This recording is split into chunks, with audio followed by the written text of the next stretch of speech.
Yo, what's going on, guys? Mush back at it with another video, and as I've been busy covering all of the sales and all of the deals that have been running on various platforms, Steam, of course, with their winter sale and whatnot, haven't been talking about the Insomniac leak on this channel, and I know that that's more pertained to PlayStation, but obviously, PlayStation's got a little bit of their hand in the pot on PC gaming as well, and that seems to be increasing in terms of what they're going to be bringing out to PC, and that is something that is definitely relevant based on this leak. There's a lot of information that came out as a part of this leak, and I'll talk about some of it. Obviously, it was a disaster of a leak. I feel really bad for Insomniac in the sense of the personal information getting leaked, a playable build of Marvel's Wolverine getting leaked, and I saw that footage because it was literally uploaded to YouTube. It was uploaded to YouTube for a while. It got pulled, but like that was just wild, and I feel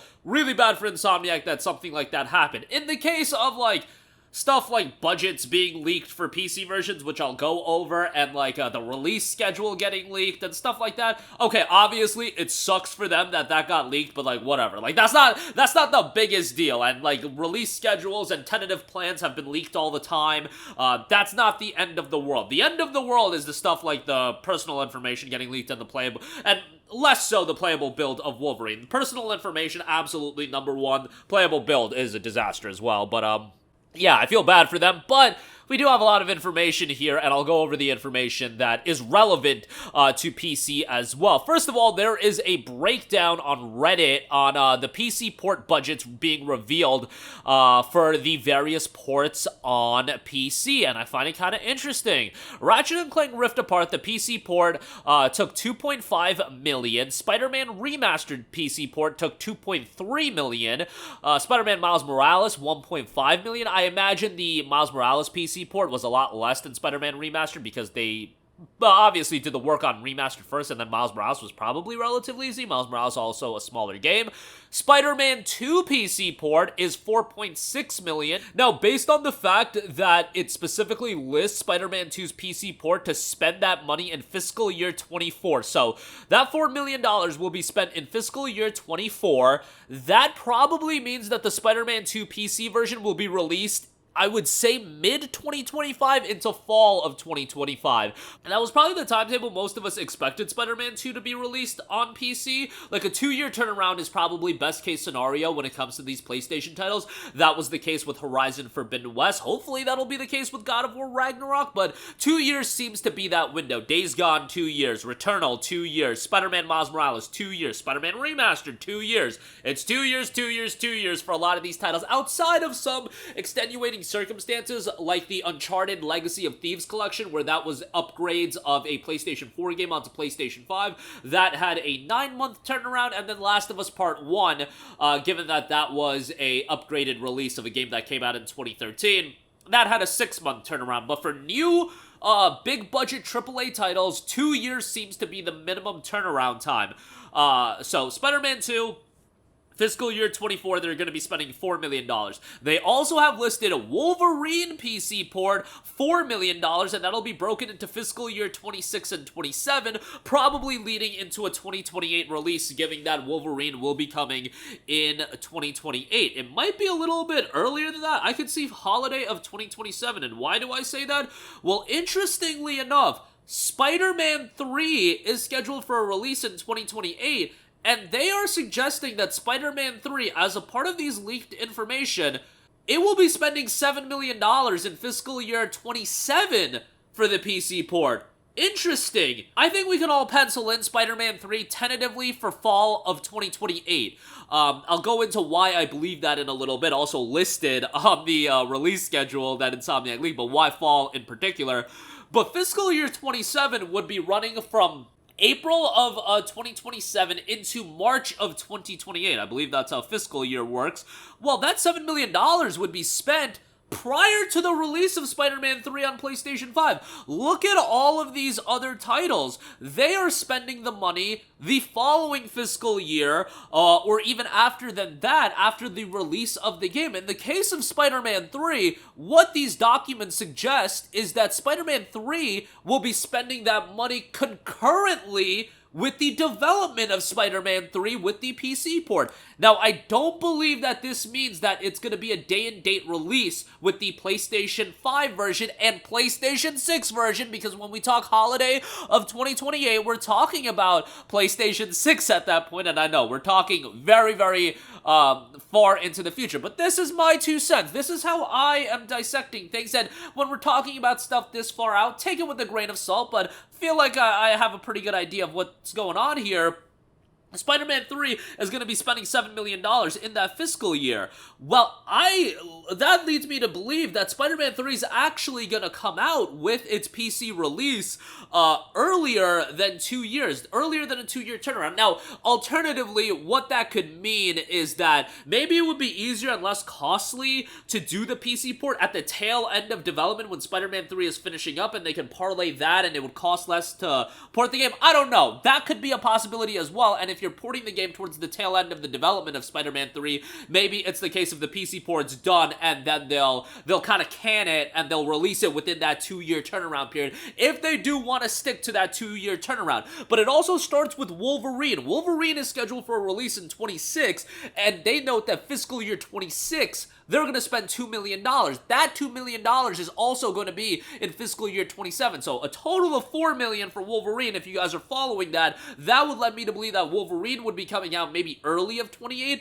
And that's unless they have that idea of, oh, we can can these games for release later when they've served their purpose on selling PlayStation consoles. I hope you guys are following me, because I know I'm kind of all over the place, but hopefully most of you guys are understanding. This is how I am dissecting it. On one hand, the fact that the money is being spent on these PC versions concurrently with the development of a Spider-Man 3. Obviously, Spider-Man 3 by fiscal year of 27 will already be a few years into development at that point, but it'll be still finishing up development for its 28 release, but then they're also spending the money for the PC version. So that's just interesting to me, because that wasn't the case with Spider-Man Remastered. That wasn't the case with Ratchet Rift Apart. That wasn't the case with Miles Morales. Now, the argument can be made with all of those games. They didn't even have the idea that they were going to port those games onto PC, but, with Ratchet Rift Apart, by that point, in the summer of 2021, when that game came out, Horizon was already out, Days Gone was already out, but they didn't start spending money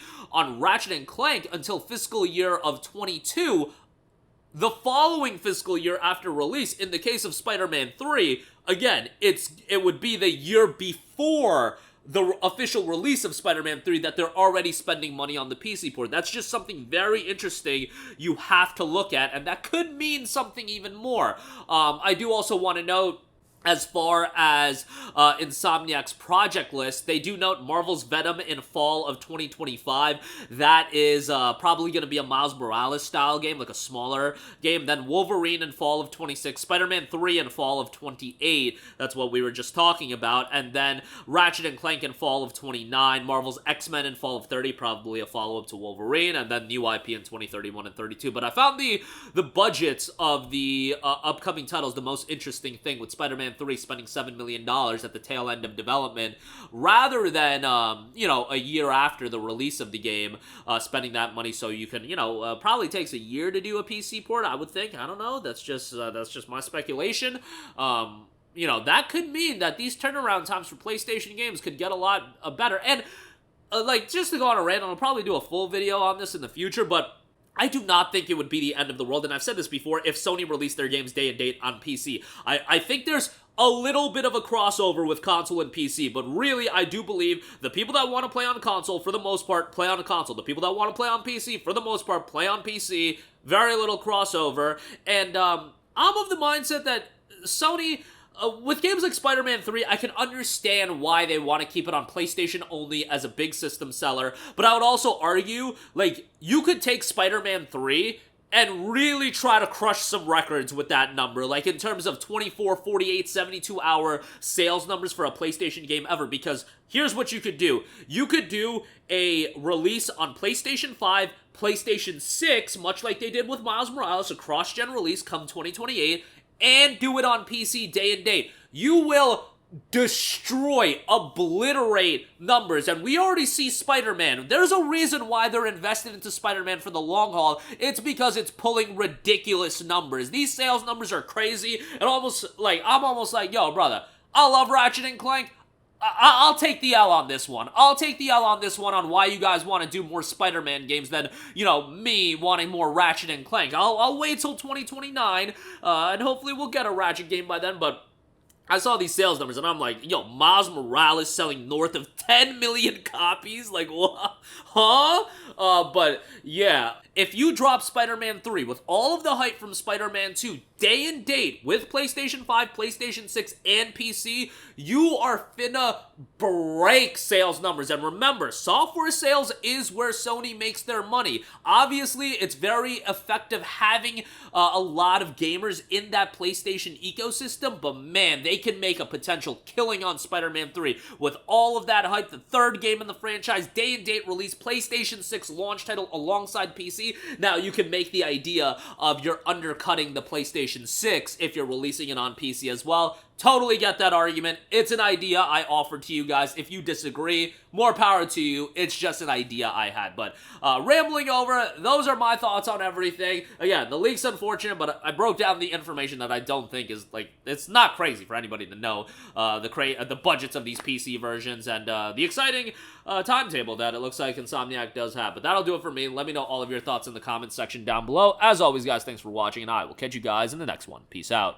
Hey, what's going on, guys? Mush here again. Hope you enjoyed the video. As you guys might know, YouTube's notification system is sometimes a little bit wonky, even if you're subscribed to the channel. Maybe you're not abundantly aware that I uploaded a video. To remedy that situation, make sure you hit the bell notification button. This way, whenever I upload a new video, and I try to upload as consistently as possible, you will be notified directly of the upload, and you can watch it as soon as it goes live. I would really appreciate if you guys hit that button so you can stay up to date with all of the content I'm posting. But as always, guys, thanks for watching, and I'll catch you guys in the next one. Peace out.